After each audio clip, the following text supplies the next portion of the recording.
day 10 after surgery. I just had my follow-up appointment with the general surgeon that did my initial operation, and that was interesting. So apparently there's quite a lot of blood on this side of the eye, which you might be able to see. So although my eyes are straight, it doesn't look it as much because there's a lot of blood there. So my actual eyes are, it worked in a way that they look forward, but there's quite a channel of blood apparently down this section. And if you look closely, I don't know if I can show you, underneath, there's a big channel of blood going underneath my eyeball. And then the stitches up there, that's fine. Apparently that might take 10 days, so that will even out. One thing I did realise is when I take my glasses off, it makes this eye go in. So this is the eye that I didn't have operated on. This was the eye that needed fixing. But now, as a side effect or as a result of surgery, now when I don't wear glasses or contacts, this eye goes in, which, I've just dropped my glasses, sorry, which is corrected when I put glasses on. I didn't really know how I felt about that. I think I'm quite okay with it because I wear glasses, well, I will be wearing contact lenses or glasses all the time. So I suppose having that happen when I don't have them on is not the end of the world, but as long as they're straight, when I'm fine. What else did I find out? When I went into the appointment, it was great. They basically take measurements. They do the prism thing where they check whether or not your eyes are working together or not. It was good. She said that I should get into contacts as soon as possible in order to strengthen this eye and strengthen them out. But I need to have waited 4 weeks. So I'm 10 days in. So in just under 3 weeks' time, I'll start putting my contacts in. She said that the first layer of the stitches in there will come out very soon. And then the second layer should come out by 4 weeks' time. So hopefully by the time I'm wearing my contacts, the red may have gone and the stitches may have gone. So there could be a form of normality. It'd be quite nice because wearing glasses are just weird. What else did she tell me? So,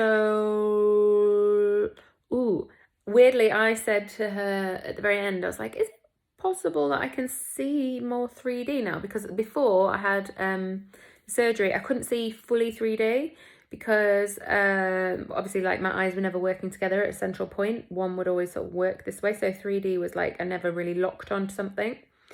And then I noticed the other day when I was driving home, or I wasn't driving, I was a passenger, but I looked up and we had a particularly cloudy day in London. But there were those amazing clouds, you know, when they're really like white and puffy and like lots of, I should probably have the scientific name, I don't have it, but like there's like lots of shapes in them. They're very thick and they're about to dump the rain.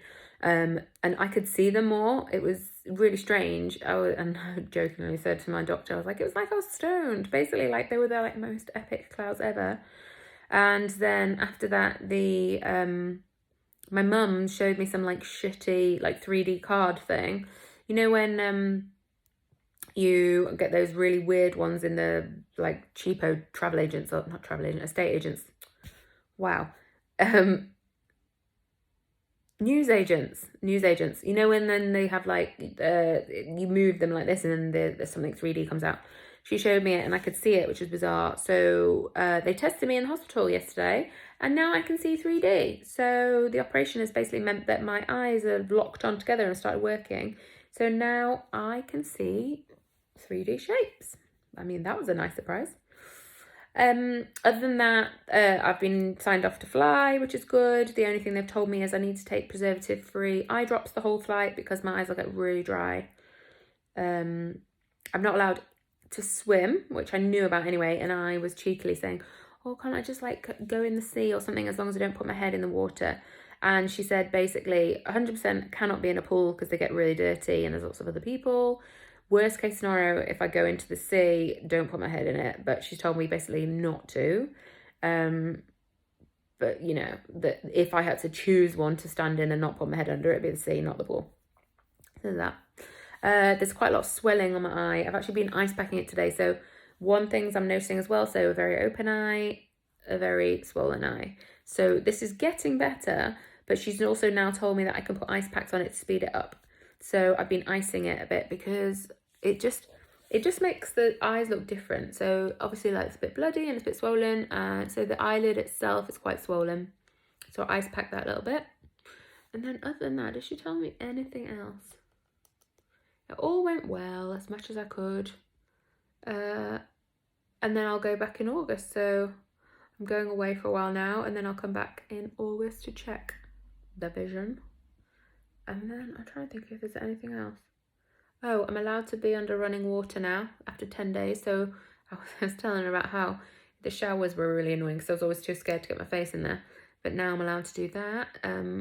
I still take the drops, and she's given me an extra bottle. So I take the drops 4 times a day because I'm going to Mexico, because of bacteria, dust, whatever. We don't know if I'm going to be, because basically I'm not going to be in like a sterile environment, which is like most places in the world if you're out and about. So she's given me an extra bottle to take just in case, because obviously I'll be in the middle of nowhere as well, and I'll just do that 4 times a day just to make sure that no infection comes in.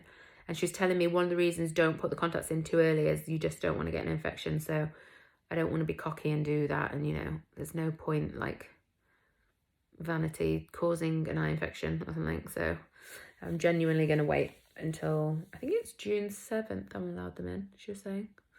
Cool. But yeah, other than that, I got signed off, can fly and see. It doesn't hurt at all. Oh, she gave me a mobility test to do every day to basically make the eye move a lot more. And it's where you basically close your eyes and move your thumb. Don't keep your head still, move your thumb. You have to do that for 2 minutes a day. And it basically keeps your eyes moving to make sure they don't get locked. And that should be it. So 10 days time, the blood should be gone. 2 weeks, contacts can go in. Ice pack, the eye swelling will go down as soon as the flicking ice pack works. Can't speak today. So yeah, that's my priority, trying to get the ice pack in. And that's it so far. So it's good. The follow-up appointment was good. And let me know if you have any questions.